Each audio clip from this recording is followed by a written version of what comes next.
баштай бергиле. Таш алгыла.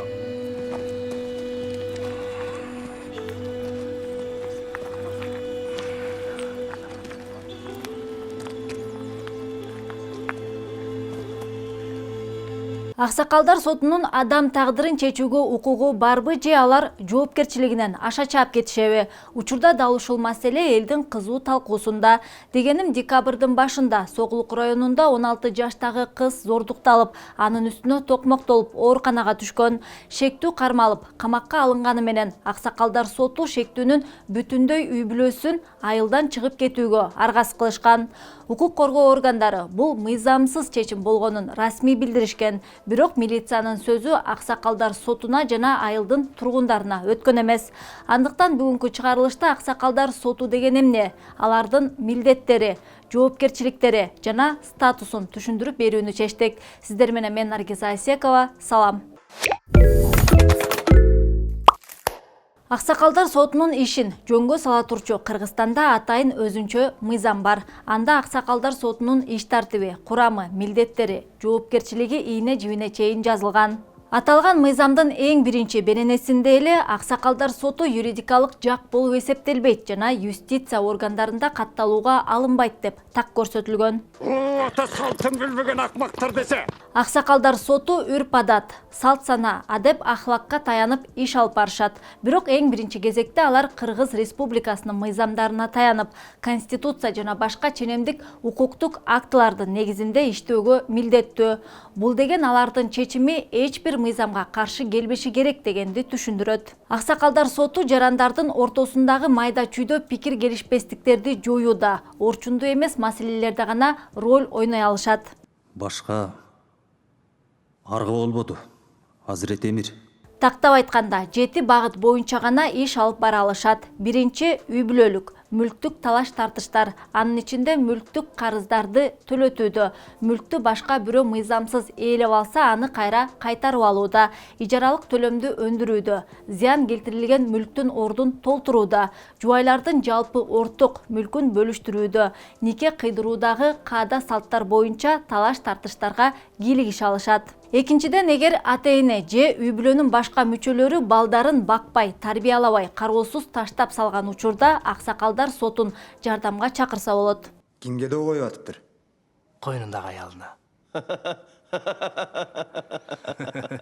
Үчүнчү, бойго жеткен балдары карыган ата-энесин кароосуз таштап койгон учурда дагы Аксакалдар соту кийлигише алышат. Төртүнчү, эмгек келишими боюнча ишти аткарып, бирок акысын ала албай калган учурда. Бешинчи, жер ээлери сугат маселесин ичара чече алышпаса. Алтынчы, анчейин оор эмес кылмыштар. Тагыраагы эгер жасаган жоругу үчүн түрмөгө камоо зарылчылыгы жок болгон учурда. Жетинчи, үй бүлөлүк зомбулук жүз берип, бирок адамдын жосунунда кылмыштын курамы болбосо, ишти Аксакалдар соту карай алат. Ушул пенденин башынан бир тал чач түшсө, башыңар менен жооп бересиңер. Эгер жогоруда аталган иштердин бири жүз бере турган болсо, анда Аксакалдар соту 5 эле чечим кабыл ала алат. Алар эскертүү берүү, жабырланган тараптан эл алдында кечирим суроого милдеттендирүү, коомчулук алдында уяткаруу, материалдык зыяндын ордун толтурууну күнөөлүү тарапка милдеттендирүү, эң төмөнкү 3 айлык акы өлчөмүндөгү акчалай жаза пул салуу. Аксакалдар сотунун мындан башка чечим кабыл алууга акысы жок. Аксакалдар соттору жөнүндөгү мыйзам 28 берене. Ушул мыйзамда каралбаган таасир көрсөтүү чаралары колдонулган учурда андай жаза мыйзамсыз деп эсептелет жана аткарууга жатпайт. Аксакалдар соту адамдын кадыр баркына шек келтирген жаза жөнүндө чечим чыгара алышпайт. Эйбаса Аксакалдар соту тарабынан салынган акчалай жаза пулдар жергиликтүү бюджетке чегерилет. Анын 70% Аксакалдар сотунун ишин жүзөгө ашырууну камсыз кылууга багытталат. Акыркы кездери сиз тейлеген чөлкөмдөн салыктан арыз көбүрөөк келе турган болду го. Эгер Аксакалдар сотунун чечими жакпай калса, анда 10 күндүн ичинде анын үстүнөн аймактагы райондук же шаардык сотко даттанууга мүмкүн. Даттануу келип түшкөн күндөн тартып 10 күндүн ичинде райондук же шаардык соттун судьясынын жеке өзү тарабынан каралууга тийиш. Кудайберди бийге тапшыр. Өзү чечип койсун бул ишти. Эгерде райондук же шаардык сот даттанууну негиздүү деп тапса, анда ал аксакалдар сотунун чечимин жүйөлүү түрдө жокко чыгарат жана материалдарды кайра кароого жөнөтөт, болбосо ишти токтотот. Аксакалдар соттору өзүнүн иши жөнүндө статистика жүргүзүп, жылына бир жолудан кем эмес жарандардын жалпы чогулушунда, жергиликтүү кеңештердин сессияларында отчет берүүгө милдеттүү. Калган милдет сенде угулум. Дагы бир жолу кайталай кетсек, Аксакалдар соту үй бүлө ичиндеги кошуналар ортосундагы мамилелер боюнча айыппулга байланыштуу элдешүү, бири-бири менен сүйлөштүргөн маселелерди карай алат. Бирок соттун функцияларын аткарып, чараларды колдонуу аша чабуу болуп эсептелет. Эске салсак, 16 жашар кызды зордуктаган шектүү камалгандан кийин Сокулук районундагы Аксакалдар соту шектүүнүн бүтүндөй бир үй бүлөсүн, тагыраагы анын карыган ата-энесин, жубайын жана 3 баласын 3 күндүн ичинде айылдан чыгып кетсин деген чечим чыгарышкан.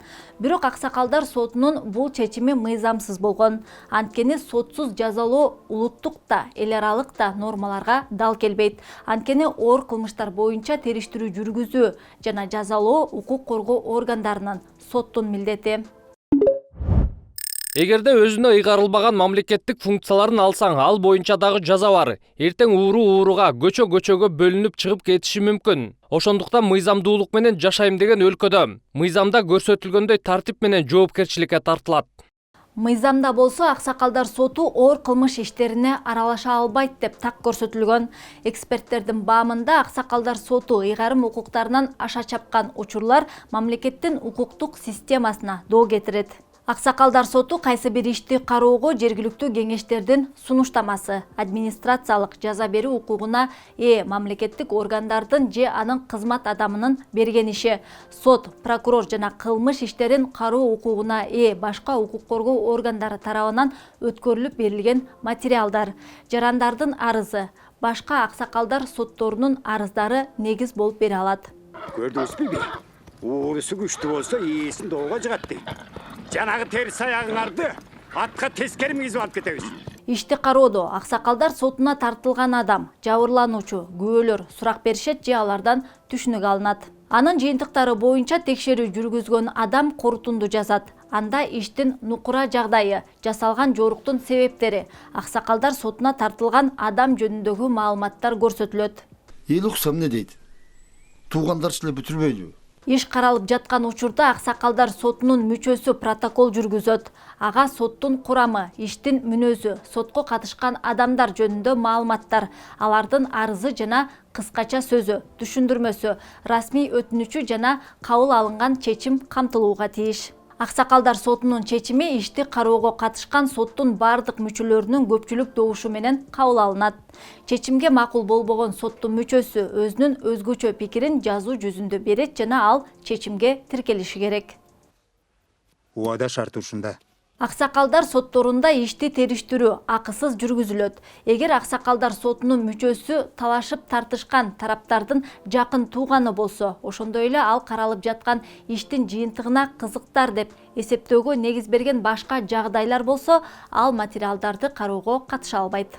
Эми Аксакалдар соту кантип түзүлөт, ага кимдер мүчө боло алышаарын дагы айта кетсек, Аксакалдар соту 5тен кем эмес жана 9дан ашык эмес адамдардан турат жана алардын саны милдеттүү түрдө так эмес болууга тийиш. Мисалга 5, 7 же 9. Айылдык деңгээл менен калып жатыпсыз. Кичине илимди өстүрүңүз, үйрөнүңүз.